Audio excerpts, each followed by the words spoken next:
Donc ça date des élections de 2012, donc on entre dans notre 6e année et c'est le politique qui a vraiment voulu créer des conseils de participation. Et au tout début de notre existence, nous avons fait des marches exploratoires qui ont permis par tout temps, matin, soir, après-midi, marché, dimanche, samedi, qui ont permis de faire un constat de la ville, de faire un rapport selon une certaine méthodologie et de publier ce rapport à destination de l'administration et du politique pour améliorer les conditions de vie dans la ville haute. Ça, c'était un des projets qui a été réalisé et dont on peut toujours se servir actuellement. Et un autre projet phare qui est complètement différent, qui était le plaisir de vivre en ville.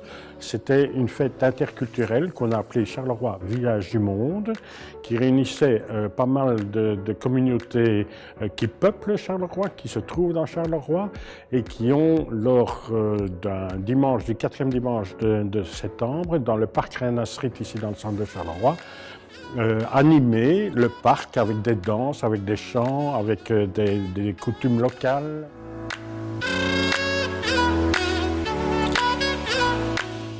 Les perspectives à venir, c'est de continuer et de s'élargir parce qu'on vient d'élargir le groupe au district, c'est-à-dire à Charleroi, à Intraring, mais aussi à Dampremy et aussi à Notlin-Saint.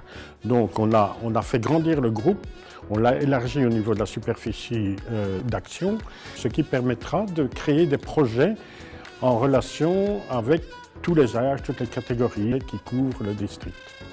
On a été aussi le conseil de participation pilote et on était un peu un laboratoire. Donc, mais au fur et à mesure, ça avance, on se sent plus écouté. Il y a quand même maintenant aussi une cohésion entre les 5 conseils de participation dans des sessions des commissions inter-CP où participent et le cabinet de la participation et citoyenne et l'administration. Donc là, au fur et à mesure, on sent que eh bien, la mayonnaise prend.